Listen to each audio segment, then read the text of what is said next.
Cannons to the face, a knife on neck. She says that she's there to grab his eggs, and my bro is shocked. But we're talking about a real egg, an actual black dragon egg, which Lufan has been searching for days. But the moment they encountered it, he was ambushed by this gangster trio with a thick babe. My bro tried to fend for himself, but having just awakened and being against 3 higher levels, he had no chance. Now deliciously immobilized, the girl says she's excited to see how good is the egg he has.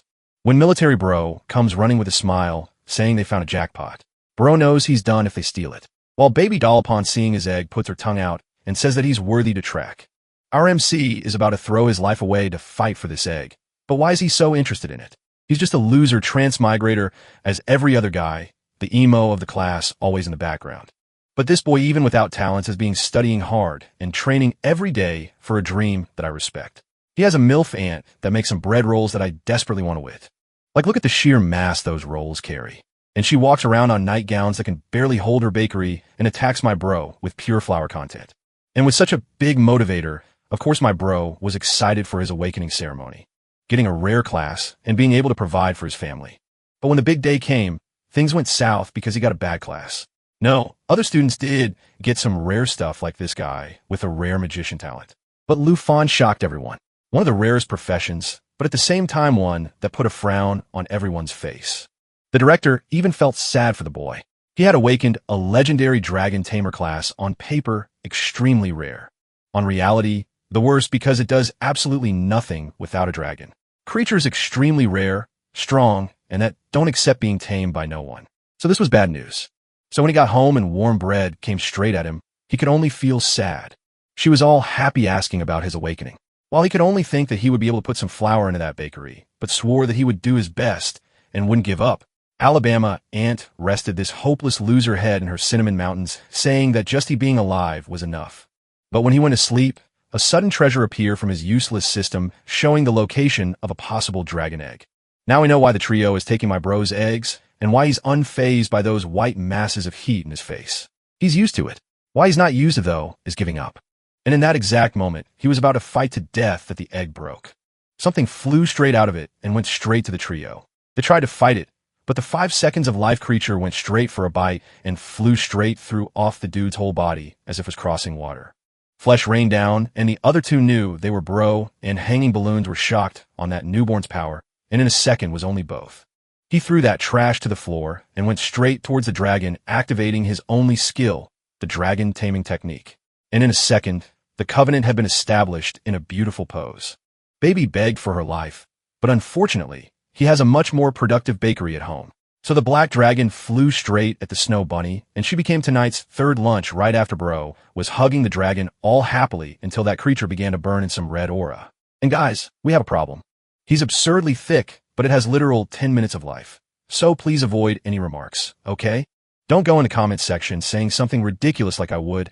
I want to feel her heat, because this is not a lusting machine, it's a killing weapon. The second my bro saw a horde of creatures and decided to put to test, he was surprised. One flame breath farmed a young godly amount of experience. Yeah, this creature was the definition of legendary. But like having a USB stick with 100 Bitcoin, he will walk around with extremely rare creature and the whole city will be interested in taking it. Even a princess from another kingdom came to see if it was true that a dragon tamer with a dragon had appeared. They approached the bakery and called for whoever was there. And look at the size of that massive chocolate pie. I would dive to eat that with the hunger of an astronaut that survived 10 years on bland space food. But oh boy, when Aunt Show went to talk and explain that Lufan wasn't at home, they had the audacity to push her away. Biggest error of their lives, because my bro just saw that. But before he could said something, the lowly offered him a chance to be her slave.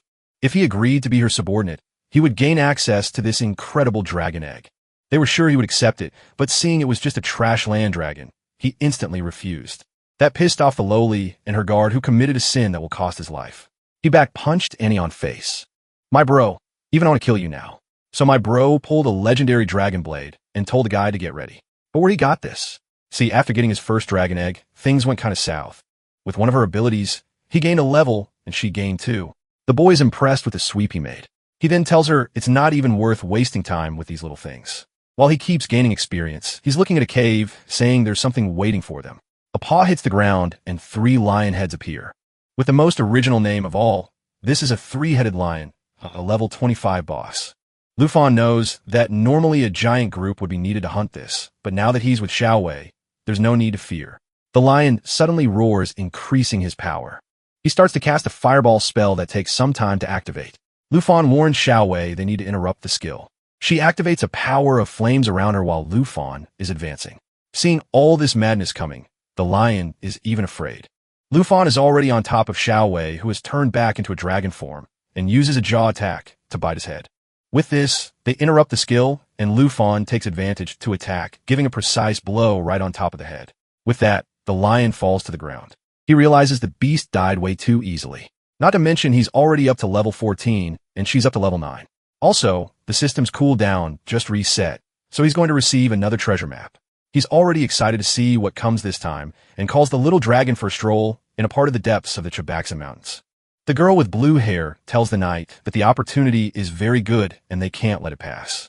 The knight named Sanji responds that to enter the realm of fortune, they need at least 5 people. The girl named Kai, who has a profession of hearts bandit, says that even with her agility, this journey will take a day. However, the girl carrying a staff explains that these realms appear once every 24 hours and are extremely rare. She is King Shu and her profession is a mystery. Sanji tells her not to worry. With so much skill, she will get into a good college and receive many resources. But suddenly, he hears something and the three turn around. It's Lu Fan saying they don't need to be scared. He's just passing by. Sanji sees in his clothes and says that an adventurer of that level shouldn't be there. It's dangerous. But King Shu touches the knight's hand, talks to Lu Fan, introducing herself and making an offer. She invites him to join the group to enter the fruitful realm without even needing to do anything and still receive 100,000 coins at the end. Lu Fan seems to recognize this name in the fruitful realm and asks if she really will give 100,000 coins. She says yes, and that he doesn't need to worry. The only thing they want is a few more people to close the group. There are already 4 people, meaning that knight, who wasn't introduced, is garbage and will die. And Sanji tells him to come quickly. But Lu Fan says he's not interested in money, but in participating as a member. The 3 turn somewhat startled. The Hearts Bandit asks if he really wants to compete based on performance, meaning whoever does more gets more items. And Lu Fan agrees. King Shu knows they're level 20, and this boy seems very weak. What's he going to do? He'll end up with nothing. But since they need him, she accepts and says it'll be very good to cooperate. With that, they shake hands and the deal is sealed. King Shu warns that it's time to enter, while Lu Fan is letting Xiao Wei rest to only use her when really necessary. With that, they enter the realm through the portal. This is the realm of intermediate level lamentation and hard difficulty. Upon entering, King Shu says that place is very silent. The only thing heard is their voices. Sanji asks Lu Fan why he doesn't have any weapons. He stretches out his hands and flames appear. From the inventory, he takes out a dragon blade he received from the second map. Seeing the blade, Sanji says it's amazing. He thought he was trash, but is he a transfer student by any chance? Suddenly, the ground explodes with a hand coming out and decaying level 15 zombies appear. Shojiya, the fighter who will definitely die, rushes forward with the advance ability. Sanji says he did a great job and starts cutting down zombies too. Seeing the group's formation, Lu Fan thinks they're really well organized. Suddenly, King Shu raises her staff to the sky, invoking lightning, and uses his Starlight Rain ability. This ability not only strengthens allies, but also damages undead creatures. She then tells Lu Fan she has a secret class, the Light Mage. She not only can heal, but also cause damage. Suddenly, the ground trembles, and Lu Fan knows some kind of elite boss is going to appear. A hand explodes a wall, and now there are bloodthirsty zombies. Sanji tells the bandit to protect the mage, and our protagonist, while he's going to advance with the warrior, I'm waiting to die. He jumps and delivers a vertical cut right on the zombie's shoulder. And his friend delivers a blow right in the middle of the zombie. But he's trying to remove the blade, and it's not coming back. The creature's flesh is holding the blade. These creatures can drain the life of anyone they damage with a poison they have. What we were all waiting for is finally going to happen, and this guy whose name I don't even know is going to die. Sanji ends up having to let go of his blade, too, which gets stuck in the zombie's shoulder. He pushes the extra to the extra, warning the bandit to help in the front line. But Lu Fan says it's not necessary. Already with a blade in hand and red eye, he says he'll handle it. The zombie is coming towards Lu Fan, and Sanji is going to try to save him. But he takes a look and drives the dragon blade right into the zombie's chest. They're startled, and Lu Fan is cutting everyone. No one there believes it, and Kin is blushing. The poor knight doesn't even know what to say. Lufan hands back the sword, saying they can now move forward. Sanji wants to know his level. It's impossible for someone who just awakened to be so strong. The protagonist says he's a level 14 student who came here to take the big exam. There's no reason for him to lie. Healing the guy, King Shu says then they're the same age, while thinking that the level 14 boy is stronger than the level 28 knight. But suddenly, a bloody zombie appears next to her. The bandit goes in to steal a heart and shoot an arrow. But suddenly, Lufan passes by her side and stabs the zombie in the chest. He pulls out the blade, and the creature is all destroyed on the wall, warning that now the creatures will only get stronger and stronger. He's going to walk in the front line, and does anyone have a problem with that? Everyone is silent and doesn't even know what to respond. King Shu smiles, saying it's fine. She counts on him and the knight in the front line while she helps the others. Our boy says she can call him Lufan. And now let's go deeper. The group is trailing behind him, and it seems they've heard about a certain dragon tamer who recently appeared. However, King Shu is confused because the dragon tamer class was supposed to be the weakest. Another bloody zombie falls to the ground. They have arrived at the central village. Lufan knows that King Shu's healing magic can't remove the poison that's been applied to the guy. Suddenly, Kira, the bandit in this case, says she feels something strange. Underneath them is a pile of debris, and some zombies are coming from behind. The poison guy tries to warn that there's something coming from behind. He falls to the ground, and King Shu rushes to help, but there's a red light on his back. They hear a sound and turn to see a zombie with steel skin. Kate recognizes that as the mystical guardian. Seeing that there are some bodies stuck to the creature, Lufan warns that they need to kill it quickly before it absorbs their friend. Somya advances with a moonlight cut.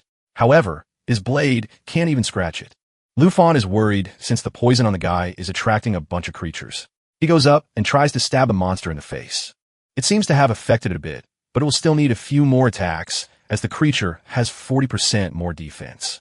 One of the abilities he received with the dragon blade is dragon armorization. The steel zombie uses a charge ability to go towards Kim Q. Lufan asks her to use blessing powers along with him. Activating the dragonization ability, his hand starts to transform, and Kim Q raises the staff using the light ability. The strength of his hand depends on the strength of the dragon he has a bond with. With this, he strikes right in the middle of the zombie, while Kim Q provides support. Half of the creature explodes, and the people realize it's starting to disintegrate. Somya says that apparently this creature depends on continuous absorption to grow so big, while thinking that this Lufan is definitely a pro. Inside the zombie, a head with a giant eye can be seen. Kim Q recognizes that as the main body and Lufan advances. He jumps towards the monster and delivers a fiery blow right in its face. The flesh disintegrates and an explosion occurs on its back, and the boy looks all stylish. Now the gothic girl is all impressed that the realm's guardian was truly defeated, while Kim Q can't believe he really defeated a level 20 boss. From the monster, a treasure chest appears. Kim Q approaches the chest, saying they'll follow the rules, and apologizes for earlier. They didn't know he was so strong. Somya also says he's really strong and could have come here alone. He then opens the chest. Lufan is curious about what's inside. A strength potion, some antidotes for the poison, and a good quality bracelet that provides strength and resistance. Somya comments that this chest is very mediocre. Lufan agrees it should have been much better for a realm like this. Kim Q hands him the best item, the bracelet, since he did more than everyone else. He equips it, receiving new stats. While she's thinking, the portal still hasn't appeared. The bandit says they need to look around then. Lufan then notices something and tells them to pay attention. In his system, it shows that Zombie wasn't the final boss of this place. Somya is startled, asking if he found something, and Kim Q points in a direction, saying she feels dark energy. In front of the lake, she says it's close. They say they believe her since she's a light mage. There seems to be something under the water, and upon sensing their presence, eyes appear around tentacles. Lufan realizes something is coming, and several hands emerge from the water. It's a creature of which the system has no information. Somya recognizes immediately that it's probably the final boss. The creature is attacking when he tells everyone to get on its back, as he will protect them. The attack hits him, and he seems to resist a bit. Very little, because he's already fallen to the ground beaten up. And now the tentacles are eyeing Kim Q. I just hope the work doesn't change genders. She's protecting herself there, and Lufan advances towards the hand, which is promptly cut off. The boy is very cool and manages to save her, obviously leaving her all flushed. Still sliding on the ground. Kay asks if she's okay, but before she can respond, a monster is now on their backs. They turn around to try to understand what it is, and in the midst of the massive tentacles, there's a woman with long hair. The monster is a level 25 Morning Spectre with difficulty. At that moment, they recognize it as the true final boss. Somya once again asks them to stay behind while he tries to defend. The hand is coming to attack, and he tells everyone to move back immediately. While he defends against the creature, he tells Lufan to keep up the offense. Lufan advances, thinking that only he can deal with this since everyone else is struggling to defend themselves. Seeing the woman in the middle, he's sure that hitting her is the only way to kill this creature, but suddenly she screams. The ability she emits reduces everyone's stats by 20%. She slams a tentacle on the ground, and Lufan manages to dodge. He takes advantage of it to land with both feet and leaps towards her. The monster seems startled, and Kim Q warns him to watch out for the chains. Suddenly, he's whipped by them, and the monster screams that they're grouped sending an attack their way. The guy who was lying on the ground just 10 seconds ago gets up and defends, while a hand is going towards Lufan. Suddenly, an arrow hits right in the middle of the hand, and he realizes that even though they're struggling, the group is still trying to help him. He grabs one of the chains and uses it as a foothold to launch himself towards the creature, and he cuts through all the tentacles that were hindering them. As a result, the monster writhes in agony and uses the whip with the chain again. He merely dodges it. He activates the dragon transformation in his hand and cuts the chains in half. They all fall in front of the group. Somya says they won't be able to handle it. It's better to retreat for now. Lufan asks Somya to take everyone out of there. Kim Q asks what he's going to do. He says they don't need to worry. He'll just cover their retreat. Kay tells him to go quickly.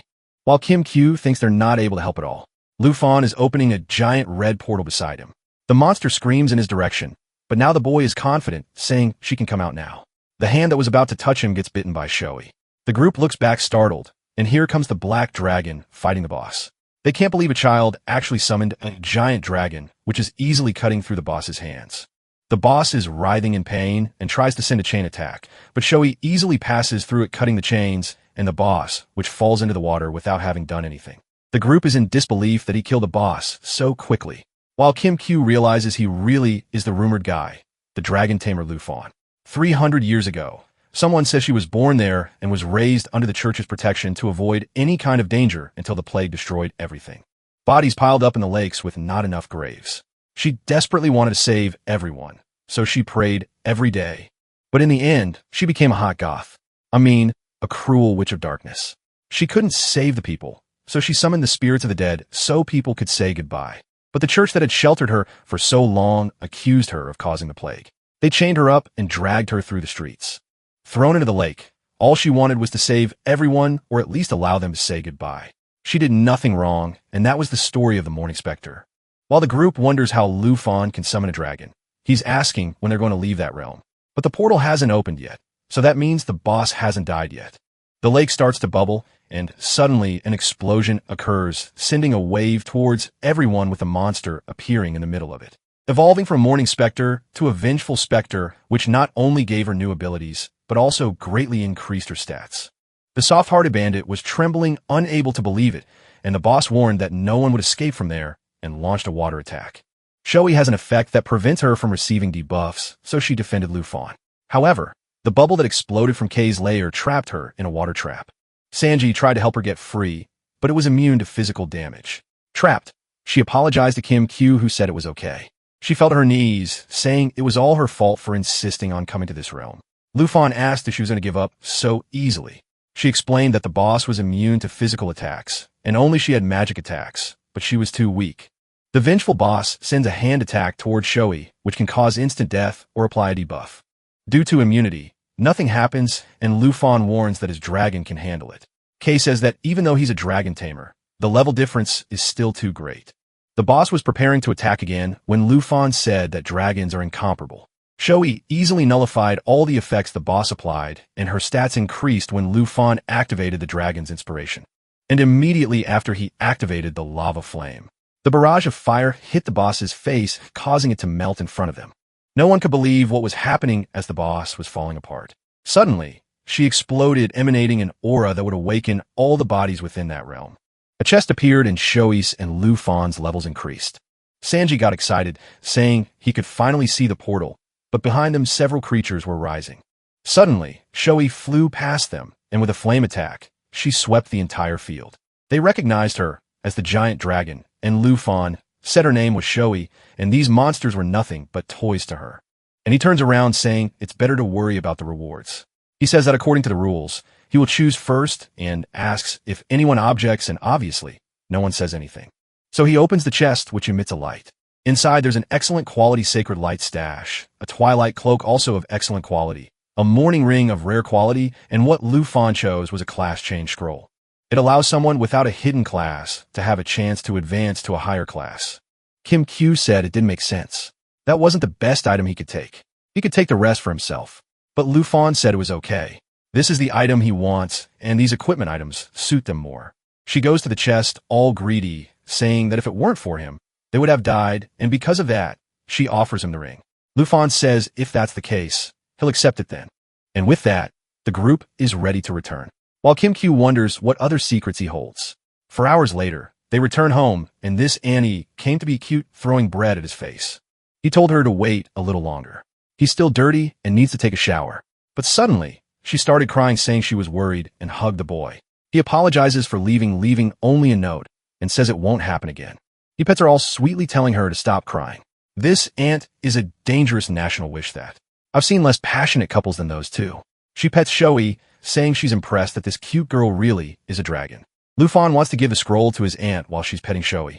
He says that if she gets a better profession, she won't need to keep the store anymore. But she says it's too valuable and doesn't want to accept it. Why doesn't he sell it for money? But he shows the boy's bank account, which is already becoming a millionaire, saying he doesn't need that. She asked him to explain where he got it, and he says it was all a reward from the dungeon he participated in. He hands the scroll to her and tells her to make good use of it. When she opens it, it starts to emit a blue aura and her hair starts to float. Guys, this scroll activates a lot of nice things. He asks if she felt anything. She says it worked, and her class has advanced to chef with enchantments. Sometime later, Shoei gorged herself on all the little bread rolls. That night, Kim Q was questioned by someone about the boy who was the dragon tamer. She explained that due to her recklessness, almost everyone died. It was lucky he was there and saved them. The blonde guy asked if she didn't tell anyone about the dragon. She said she didn't tell anyone because she promised him she wouldn't tell anyone except the Kim family. The guy's name was Kim Shanghai, and he said she did a good job since it's dangerous for people to know that information. She calls him Dad and says he saved everyone. What's he thinking of doing? Is he not thinking of getting that dragon? Dad laughs, saying he's not that kind of person, and she should worry about how she's going to thank him. She says she gave him 100,000, but she doesn't think it was enough, and her dad tells her to give him a purple card. King Shu asked if her dad doesn't want to go since he's so curious about him. Dad says it would really be good to meet the dragon tamer, but he has something to do tomorrow morning. The princess of the Taiji kingdom is going to study in the city of Jangai. Of course, there had to be a princess in a Chinese work. They just arrived in the city and were hungry. So they went to the aunt who has the biggest bread rolls in town. The aunt came to greet them and said they were closed today. The princess said it was strange. She thought it was around here. When the aunt asked who they were, she was thrown to the ground. Let's join forces and kill this guy who hit the aunt.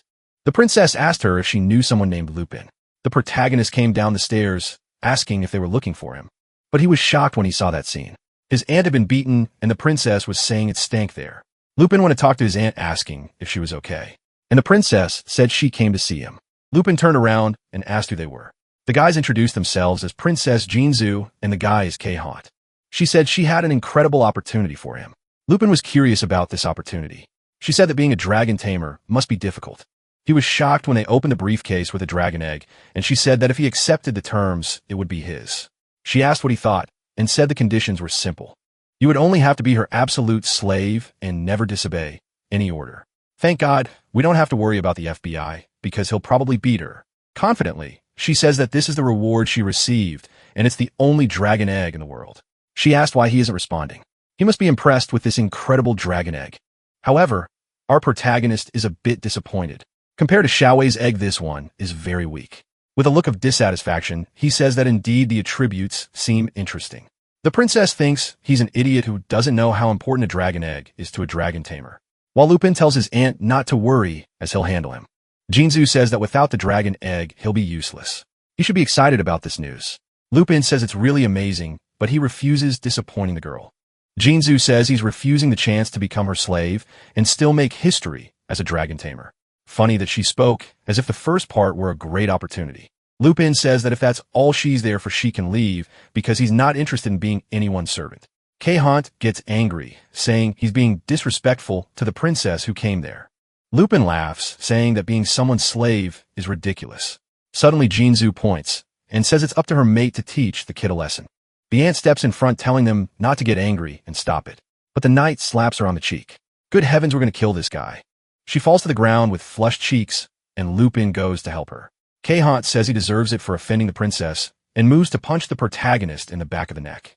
However, he suddenly summons the dragon blade, and warns that if he hurts his family, he'll die there. The aunt tells Lupin to stop being reckless, and Jinzu tells the guy to attack him again and stop hesitating. Lupin calls for the princess and slaps her back. Man, equal rights now. Let's spread them around. Kahant tries to attack him from behind at this moment, but Lupin manages to defend and throws his blade on the ground. Suddenly, the guy giggled the fight and went to help the princess who's lying there. And he took another slap. The only one who hasn't been beaten up so far is the protagonist. Jinzu yells at him, saying he's trash. Does she seem fine? He should kill the dragon tamer now. Xiaowei is sleeping peacefully in bed while his phone is ringing. King Shu was calling walking through the city, and guys, I didn't know she was so strong. A really promising mage. Suddenly, an explosion happens beside her. It's Haunt being thrown and bleeding. Jinzu told everyone to get out of the way and stop staring. Haunt apologized, saying the kid had too many attributes and he won't be able to handle it. She says it's okay then. This princess will help him. And she begins to cast a black magic spell. Lupin recognizes that magic as the opposite of King Shu's. All beautiful and curvy, she's approaching. The dark power surrounds Haunt's body. Both of them are surprised, and he turns into a level 30 horseman. Jinzu had the power of a spirit witch. Lupin realizes the guy has become a monster. King Shu steps in front of him, saying she'll help. Haunt jumps to crush them both, and the protagonist asks King Shu to take care of his aunt. He narrowly avoids the attack. Lupin knows he'll have to use his dragon abilities to deal with this now. Jinzu tells the knight to kill the kid, and that'll ease her anger. Haunt is confident, but Xiaowei is coming to help, already beginning a dragon transformation, startling Jinzu. And in the middle of the city, she turns into a black dragon. Lupin warns it's his turn now. Jinzu starts casting a spell to stop the dragon. However, Xiaowei roars, and her ability is interrupted. Under her paw, Haunt is already crushed. She tosses him aside, and Jinzu can't believe it.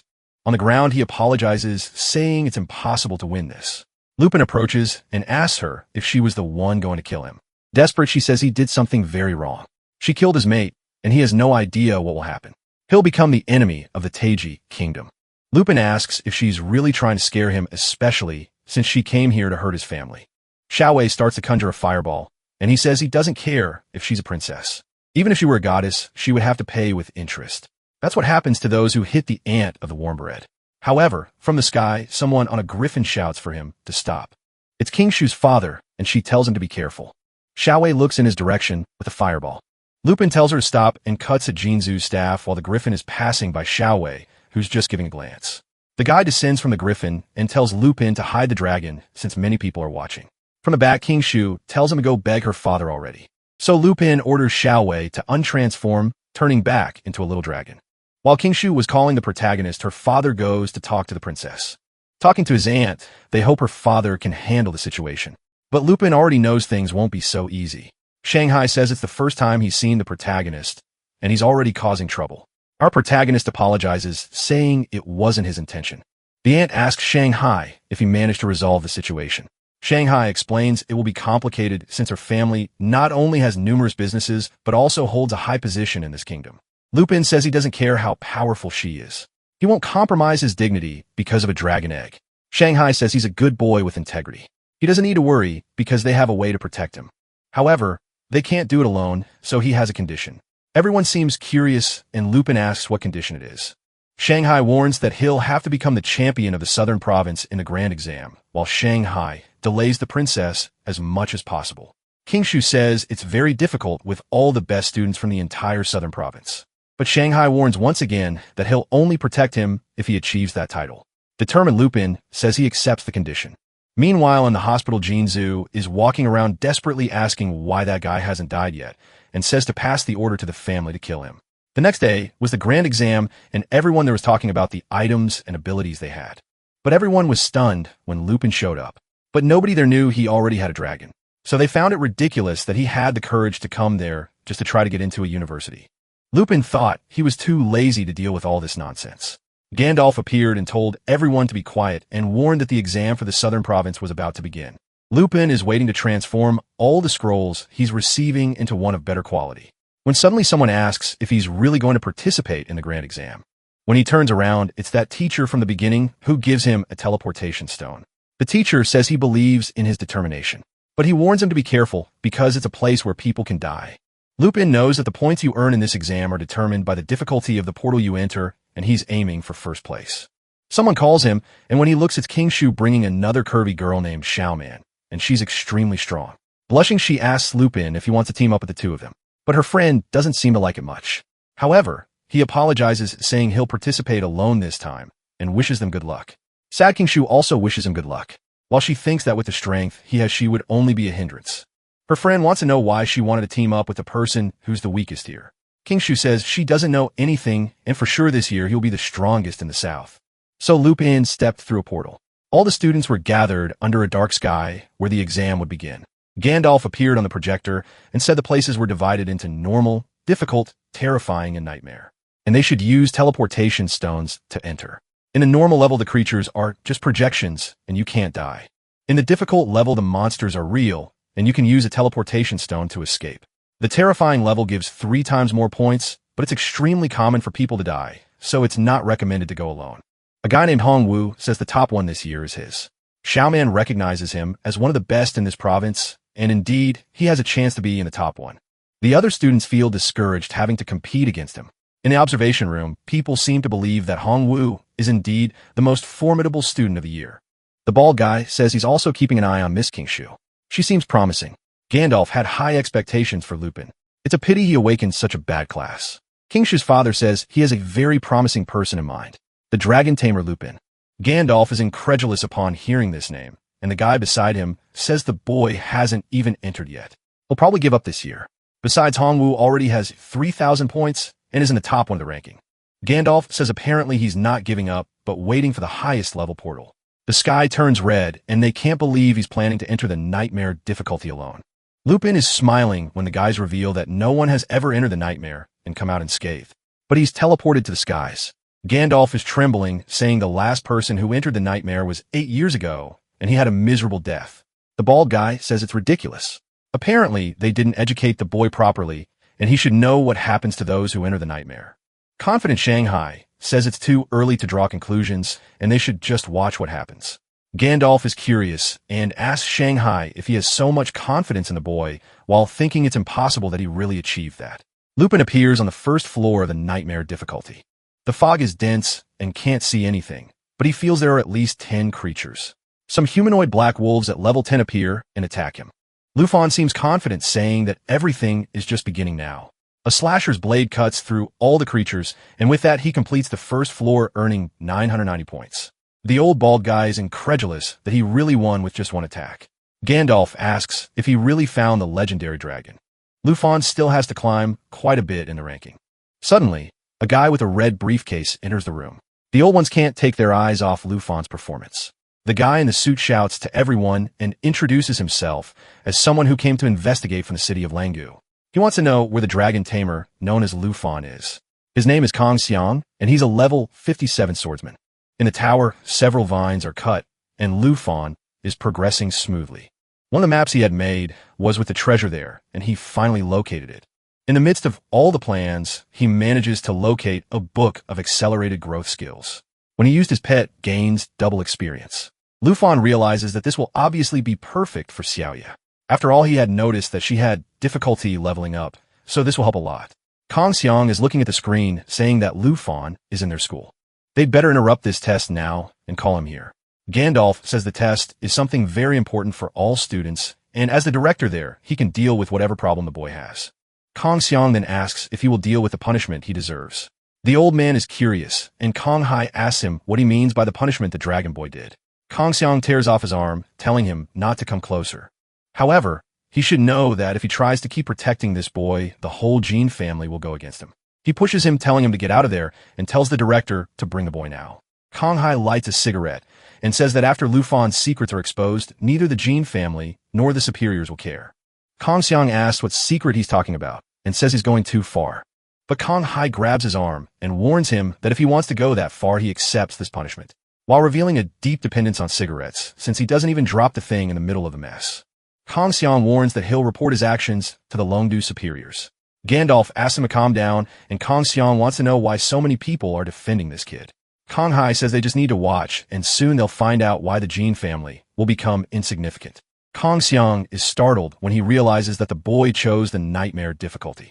In the challenge, Lufan says he wanted to see how far he could get without Xiaoya's help, because with her passive, he has twice the stats of someone at level 15. But maybe it's a good idea to bring her along, because then she also gains experience. The old ones are discussing because he defeated the creatures with one attack, when suddenly they hear a roar and Lufan summons Xiaoya. They can't believe it, and she already prepares to attack with her claw. Kang Hai says he's seen it once, but seeing it again is still terrifying. She strikes the wall, shattering everything. Kang Hai says now everyone has seen the secret. He's the first dragon tamer in history to have a dragon. Gandalf is sweating, incredulous that he really managed to tame one. On the second floor, everything was burned, and he passed easily by cutting through. The guy says it's unbelievable. If this kid gets stronger alone, he'll be able to challenge an entire country. He's already on the 13th floor with 58,000 points. Easily, the duo is defeating everything and manages to complete another floor. Gandalf says it's not just the power of the dragon. The boy also seems to have incredible strength. He has at least over 100 points in each attribute. Kang Hai asks Xiang if he really wants to challenge the boy, who responds saying that now it's explained where he got so much confidence. And then he says to just send a video of Lufan's performance to that professor, Marcus Chu Jing. Lufan is already on the 20th floor of the nightmare. Some black knights seem to follow a bossy monster as always. A level 15 creature called Black Sacrifice.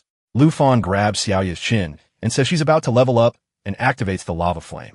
The explosion is sent, and the creatures are evaporated with the 24th being completed.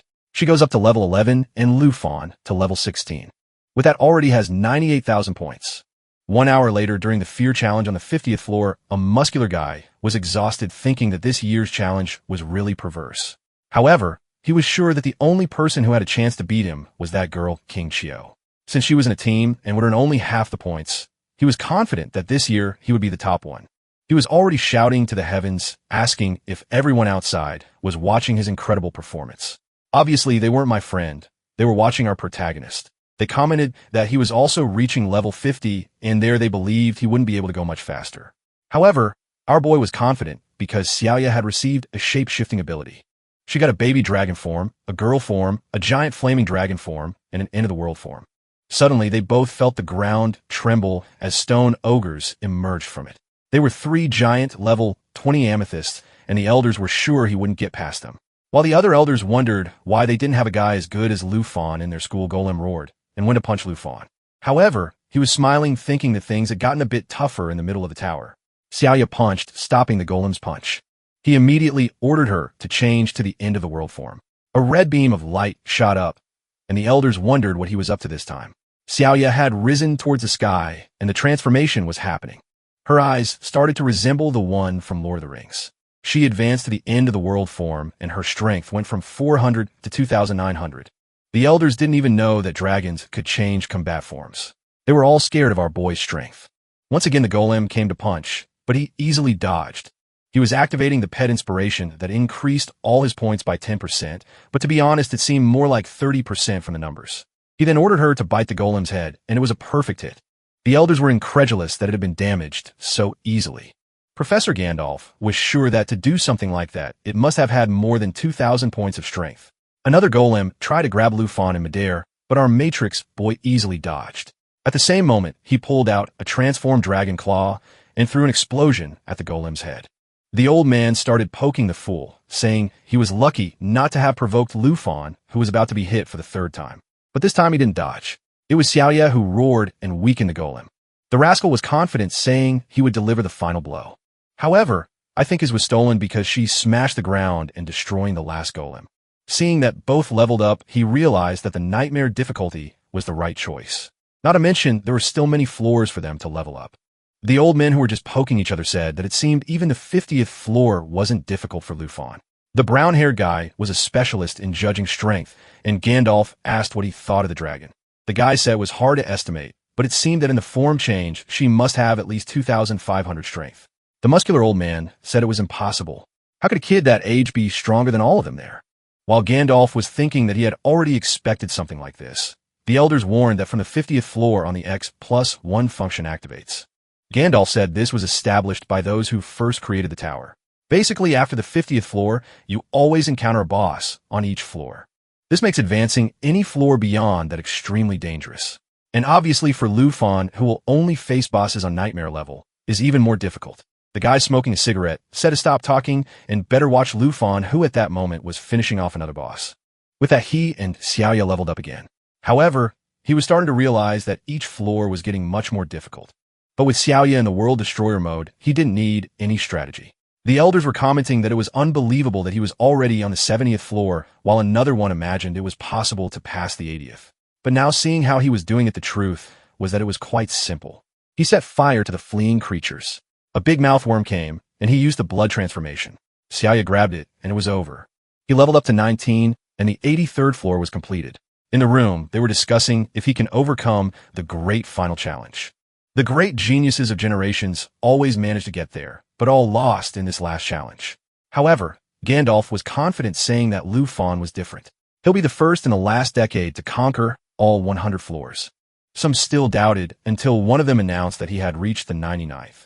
Walking through the dungeon, he found himself in front of a throne. Around the throne were 4 headless knights.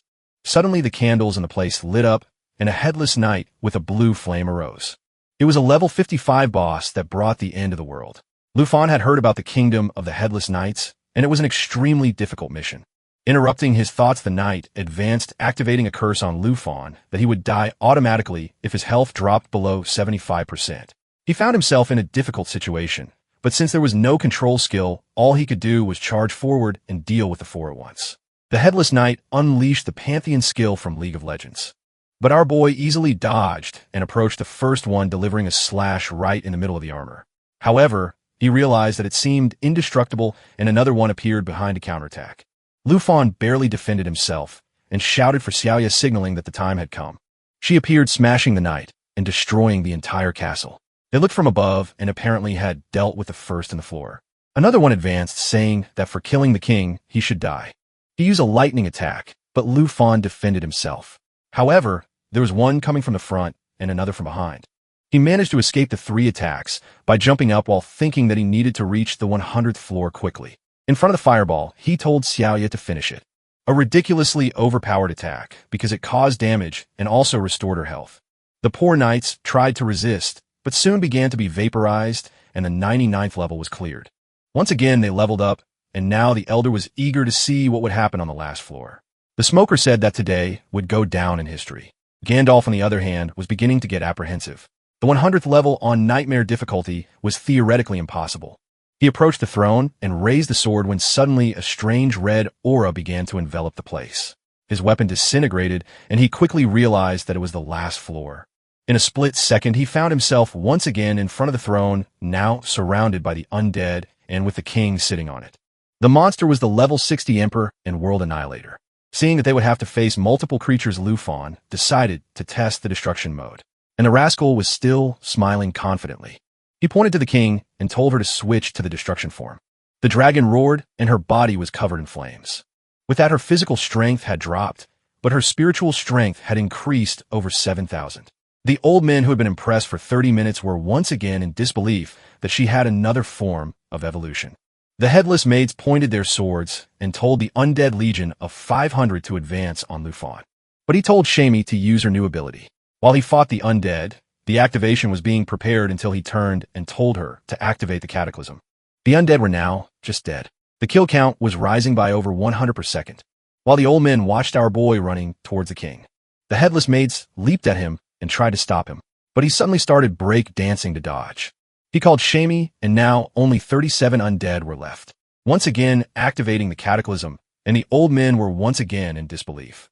While the top 2 had 75,000 points, Lufon was already nearing 1 million. They knew very well that the reward for scoring that many points would be no small thing. Lufon called out to the boss, who said he was an Imerimus. Now the army had only the boss alive. Lufon told Shamie to be prepared. The monster swung his sword, and Lufon used his dragon claws to defend, activating an ability that made her flap her wings and create 2 fire cyclones. The boss retreated, realizing there was something strange about his strength. This was because Lufon was using the Ring of Lumen, and now the more the boss got hit, the more negative statuses were applied. The monster called Lu Fan despicable, but he just called for his dragon and charged forward. The poor boss was now surrounded by about 20 fire tornadoes. The king retreated to near the throne, but Lu Fan appeared instantly from within the flames, landing a hit squarely in the chest and pinning him to the throne. With that, she leveled up to 17, and our boy to 22, and the monster counter had reached 0. Now the elders just wanted to know what this kid was going to receive. All the rascal only wanted to go home to eat his aunt's cooking. Delicious.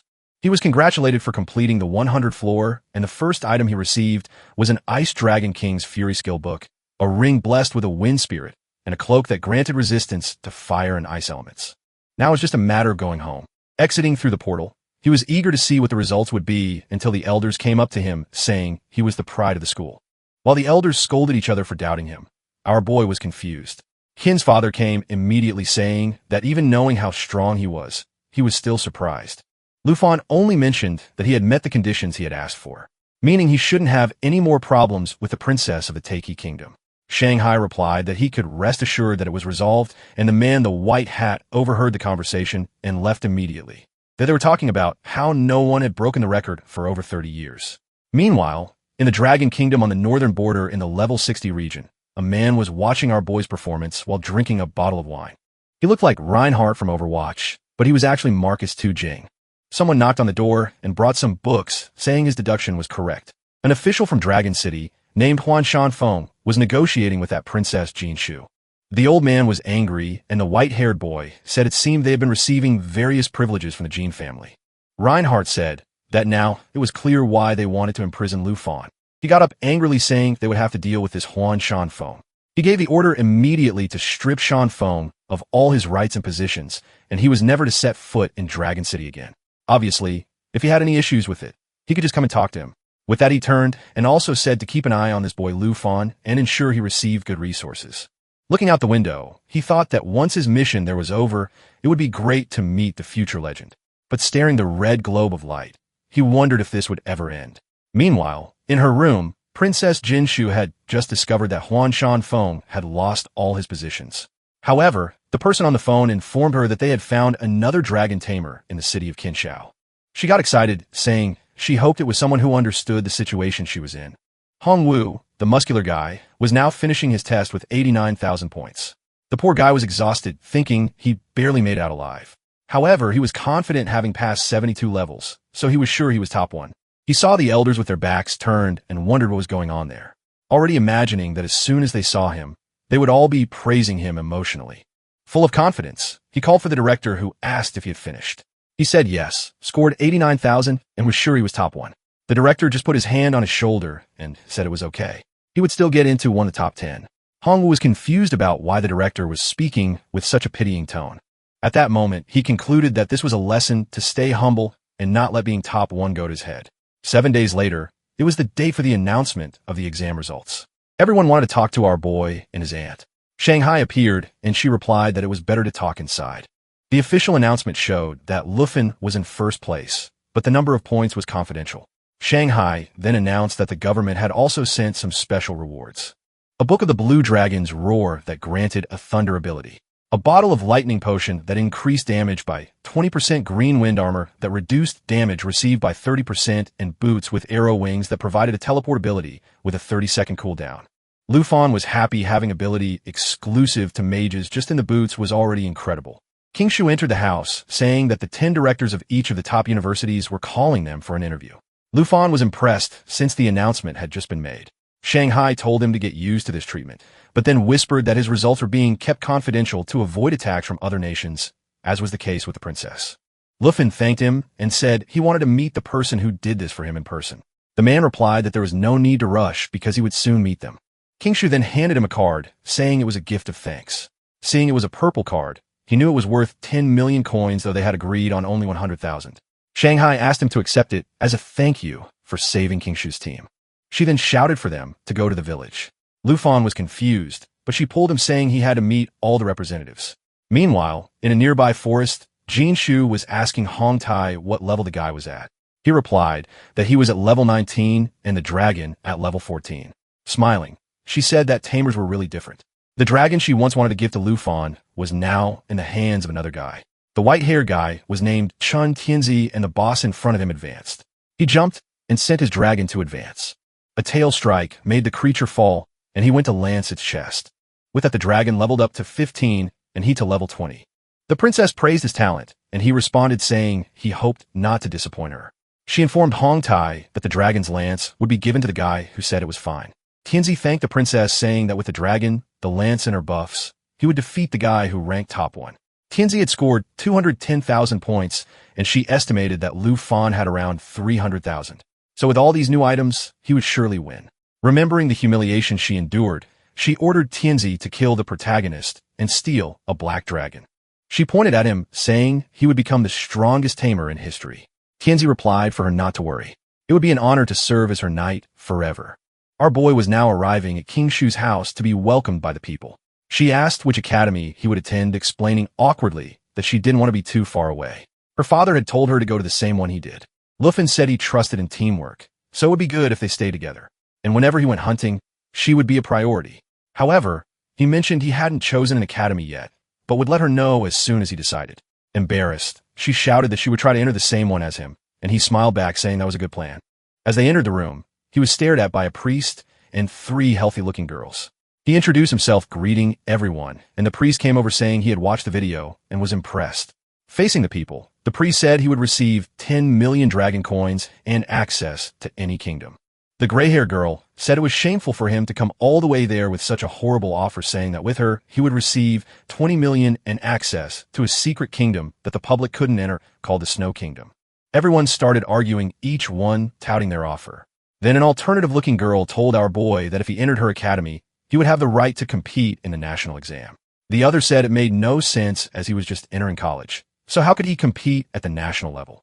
But that piqued his curiosity. She explained that the national exam involved 23 countries worldwide, each allowed to send 1 representative under the age of 25 to compete.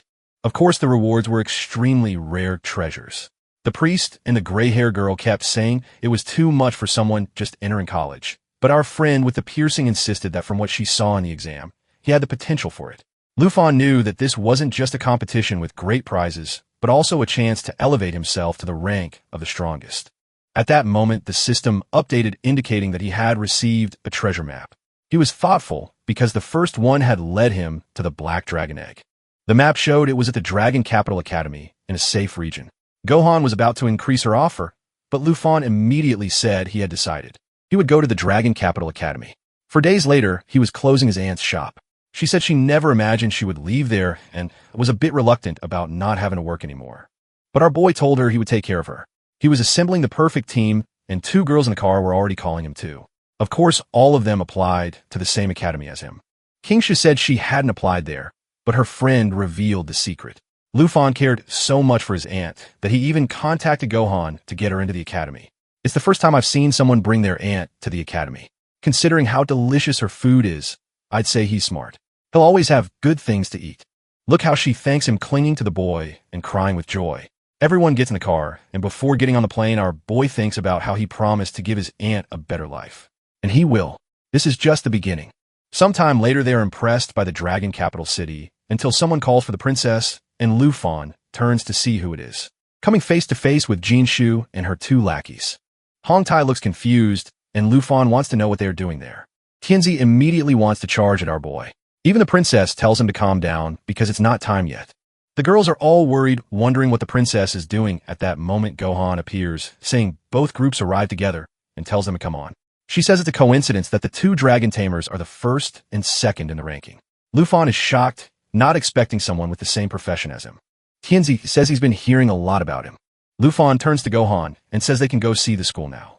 The princess responds that they prefer to explore the place alone. She then shows that the first-year students area has more than 30 villages, with the best ones obviously reserved for the highest-ranking ones. Lu Fan's village will be there, while Tianzi's will be at number 18. Our boy quickly realizes that Tianzi probably accepted the terms the princess offered him and thinks it's shameful for someone in the same profession to stoop so low. The girls then say they didn't make the top 30 and ask if they'll have to live at the dorms. Gohan replies that they will, but the aunt gives a soft squeeze and asks if they can't live with Lu Fan. Gohan says there's no rule against it as long as the person who owns the residence doesn't mind. The aunt asks if he isn't tired of eating her warm meals. Our boy responds that he isn't tired. He enjoys eating everything his aunt makes. She pulls the other two and says they'll be a perfect team and all live together. Seeing he has no choice, he invites them, saying it would be better for them to be close anyway. Shu from a forbidden angle says it's okay, and her friend says that the houses will indeed be much better than the dorms. While the aunt talks to Shio, her friend comes up to our boy and says they'll only be living together, but don't get any ideas, she said as they stood in front of house number 2. The sister notified him that the treasure map was nearby. He turned to Gohan and asked who lived there. She said she only handled people from the southern region, so she didn't know very well. The only information was that it was a very dangerous goth girl. Man, Lufon is unstoppable. He immediately sent his aunt and friends to his house because he wanted to meet the neighbor. His aunt smiled and told him to take a gift to the new neighbor, but he replied that he was just going to meet her. His aunt thought Lufon had changed a lot as soon as he heard it was a girl. He ran to meet her. Shio's friend was impressed. The boy had 3 girls at home and still ran to meet the neighbor. He rang the doorbell, carrying a cake his aunt had made for her. Girl opened the door. He introduced himself as Lufon, the number 1 from Yang AI City. It was obvious she was extremely dangerous and carried high-density weapons. My warrior was ready for extracurricular activities. She said nothing, and he said he brought a gift because they were neighbors and he wanted them to get to know each other better. Silent as she was, she just took the box without saying anything and then just mentioned the province, and their name was Jiangning. The woman said 2 words, and he was already thinking her voice was very cute. I didn't know our boy was so bold. He already asked to come in and asked if she could offer him a glass of water. She said nothing and just nodded. As soon as she moved to the side, he rushed in. He knew he couldn't stay long, so he had to find the treasure as quickly as possible. He checked the bedroom, the bathroom until he opened a door and found the treasure map with a jade dragon egg. Finally, he got a second dragon. He immediately ran out and met her in the hallway with 2 glasses of water. After obtaining the egg, he thanked her for her kindness and left. She looked to the side and saw that he had come out of the room where she had left a dress, already thinking he was a pervert in her house. That night in village number 1, Xiaoyu was observing the jade egg. He activated the incubation ability and the egg began to crack. They both were anxious and a small jade dragon with 2 little horns emerged from it. It seemed to be support-type dragon as it had various abilities to heal and apply buffs. Lufon seemed intrigued by the fact that it was a support dragon. The most impressive part was that it had a jade dragon lineage ability that doubled the abilities and extra points someone received for having a connection or being a dragon in addition to 5,000% life recovery. This would not only double his strength, but probably also Xiao Ye's since she was connected to him. During the math, he got excited realizing that Xiao Yi would reach almost 12,000 spirit points. She was happily playing with the dragon. Additionally, she had an equipment assimilation ability that allowed her to absorb any item. Lufon had no idea how strong she would become or in what form. While he was thinking of a name, the dragon bit Xiao Yi. In a stroke of creativity, he named it Sha Fei. He picked it up and gently stroked its wing. The next day, walking around the campus, they discussed how his aunt, being in the life profession class, didn't need to attend the ceremony. The girls asked why it was so noisy in his room the previous night. When he was about to explain, someone called out to them. They were actually calling for the 2 girls who felt embarrassed when the guy said they would enter any dungeon with them, that it would be great to die alongside such beauties. They assumed the boy next to them wasn't their boyfriend. This scene seemed just for the artist to draw the girls, as the scene shifted to the moment they entered the ceremony hall. Xiaomin and Qin Shio's friend had to sit in the back because they didn't have special professions. Meanwhile, the muscular guy who came in second was staring at Lufon. He remembered him as the martial artist from the entrance exam, seething while our boy smiled. He remembered very well the shame he had felt because of the damn protagonist. While Xiaomin envied Qin Shu for being able to sit next to Lufon, it revealed her feelings towards him. Something caught our boy's attention. It was the incredibly powerful goth girl in the chair staring right at him. Qin Shu asked who she was, and he said she was the neighbor from number 2. She was impressed, noting that the girl was both very strong and very beautiful. The guys in the back were getting increasingly angry with Lufon, the bastard surrounded by beauties. Then the director ordered everyone to shut up. His name was Zhao Shemming, and he was also the Combat Academy's professor. He said he didn't like idle chatter, so he just informed them they would receive some cards. These would function as credentials and shopping cards within the academy. Points, which were basically the currency that would be stored on these cards. Points could be used to access secret realms, buy weapons, and even potions. The initial amount present on the card represented their ranking position. One of them complained that in easier provinces, weaker people topped the rankings, but the director assured them that everything had been taken into account for the calculation of the amounts. Lufon understood these were the Academy's funds. The director explained that in a month, everything would be recalculated. He also mentioned that the top 30 in that place had access to the blue class, where they would receive various privileges, including secret abilities and realms that only they could enter. People realized that staying in the top 30 was very important, as it not only got them their own village, but also entry into the blue class. The director then warned that being in the blue class also had its disadvantages. Any student could challenge someone from the blue class to steal their place in that position. If the blue class person lost, they were obliged to give up everything they had. Additionally, no blue class member could refuse challenges. He announced that for this first month, the top 30 from the exam would be the blue class, and the first and most important place belonged to the dragon tamer from the southern province, Lufon. People were commenting again about that bastard surrounded by women and still being top one. Others noted that his test videos were completely private. At that moment, Tianzi said that if the princess asked, he would finish off Lufon. She replied that it was fine, there was no need to rush. Meanwhile, Qin Xiu expressed her insecurity, noting that what the director did would make everyone hunt him down. After the ceremony ended, they were leaving the auditorium, and our boy was eager to activate his new dragon. He mentioned that they should enter a secret realm when someone called out to him. It was Hongwu, who obviously wanted a challenge. Everyone was apprehensive since the announcement had just been made. Lufon asked if he was sure, and Hongwu told him to stop stalling, noting that the director had said those in the top 30 couldn't refuse any challenges. Hongwu thought our boy had a pass by summoning various weak dragons. If that was the case, you could just take him out before the summons and win. With no choice, Lufon accepted, and Hongwu placed 200 points on the bet, considering that being top one with 1.2 million and having received 13,200 points were significant for the guy.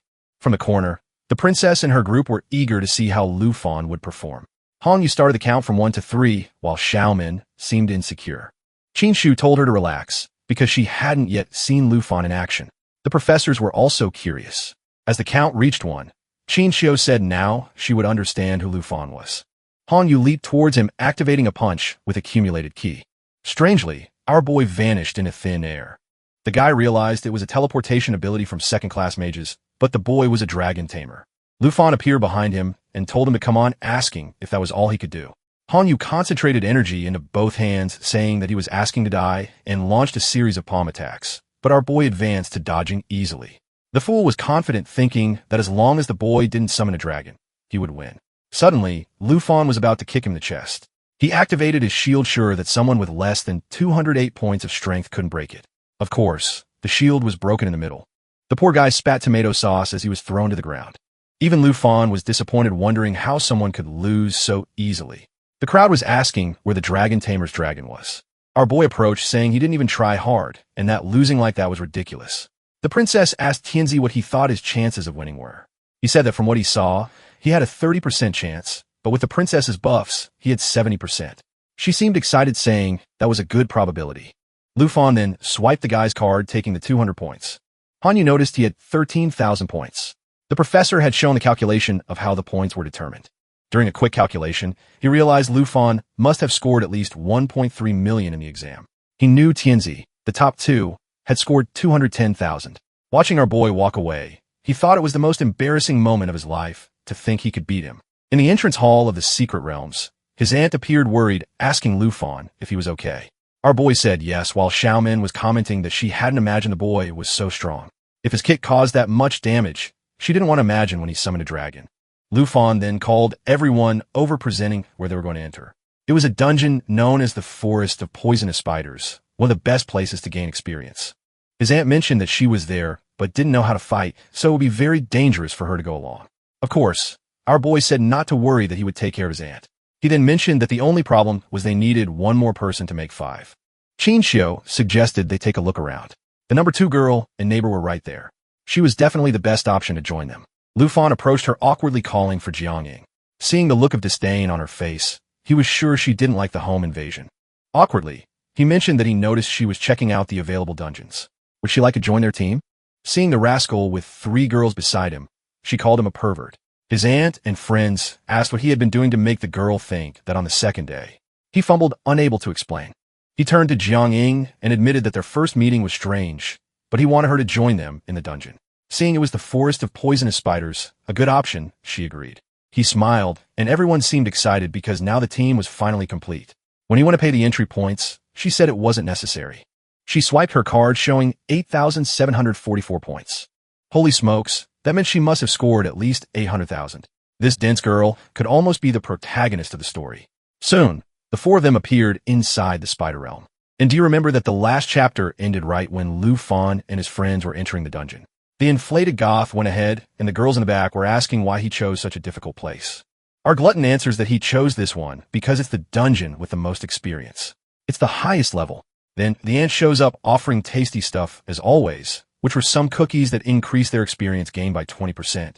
She even boasts to everyone saying that only the secret class she got can cook that kind of thing. She then calls out to the inflated goth and asks if she wants to eat a little bit.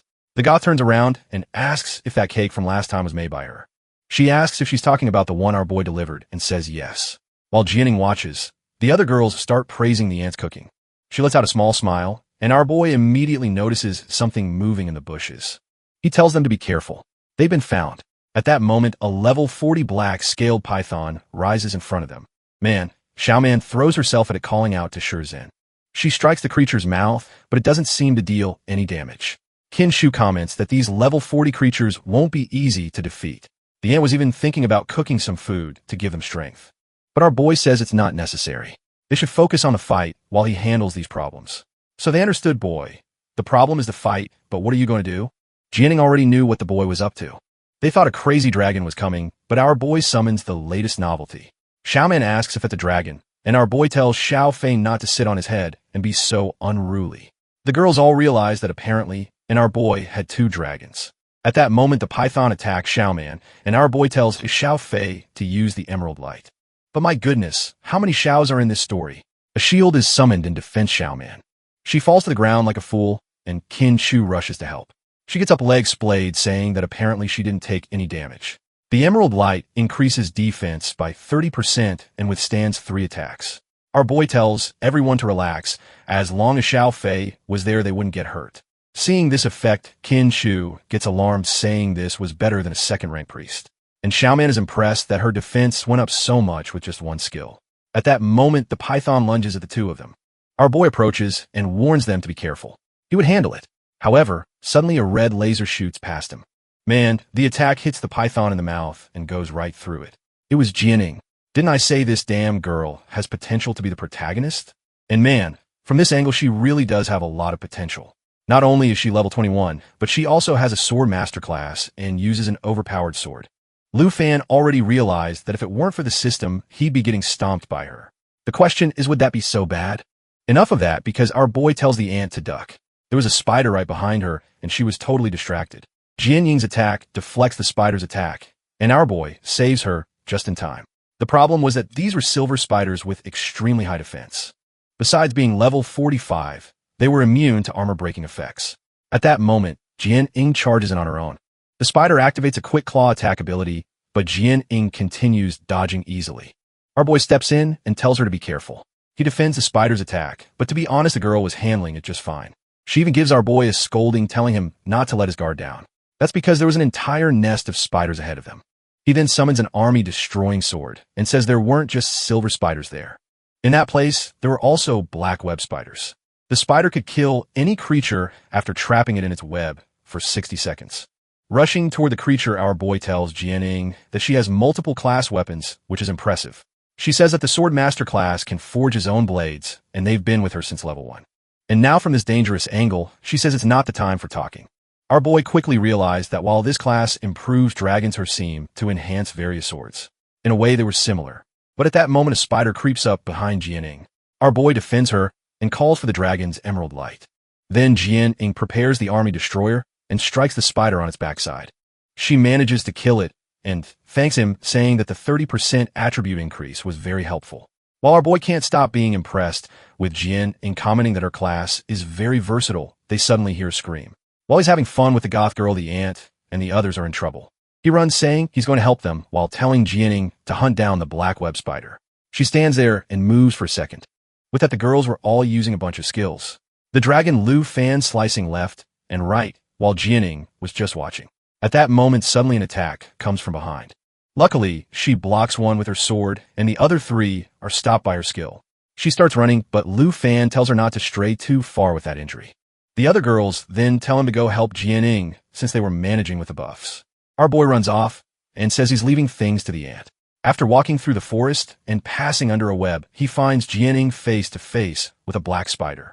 However, unfortunately our goth protagonist is all beaten up. Lu Fan keeps moving forward and tells Xiao Fei to use another emerald light.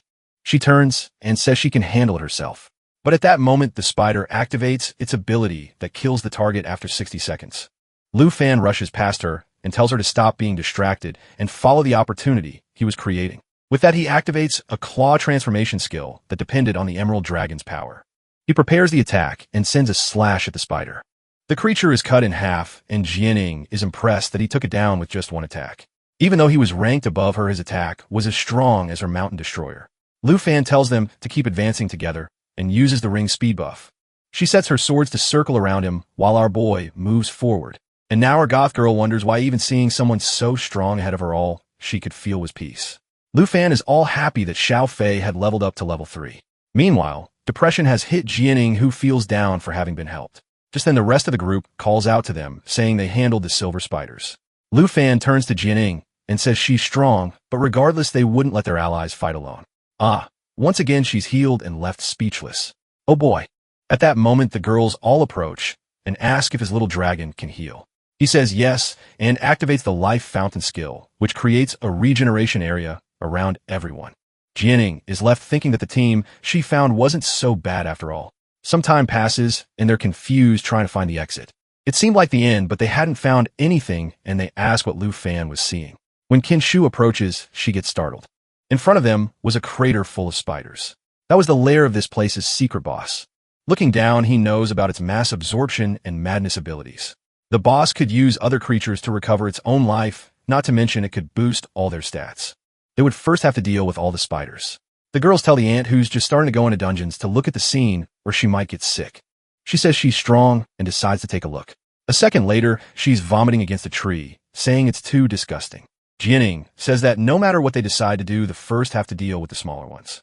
And Xiaoman mentions that other teams use a strategy of luring the small ones while others handle the boss.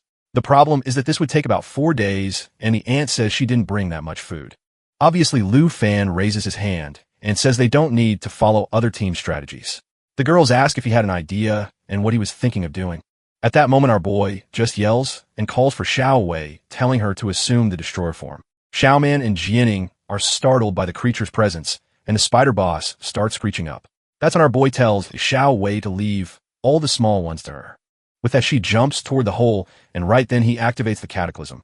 Everyone is startled, and Jianing comments that it has as much power as a legendary dragon. Our boy then tells Xiao Fei to put his buffs on Xiao Wei. Now he's really overpowered, using one dragon to strengthen the other. Man, the buff increases the stats a lot. The strength basically doubled. The spider boss starts screeching and sends a bunch of minions at everyone. Our boy asks Xiaoman and Qin Shu to form a line and not let them escape, while he and Jianing would go after the spider boss. The creatures swarm, and the two dive into the madness. With that, the fight begins.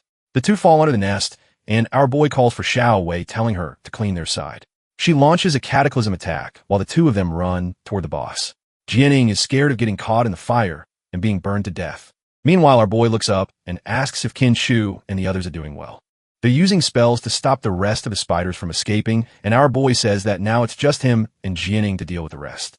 The spider boss faces them and sends a venomous attack that they narrowly dodge.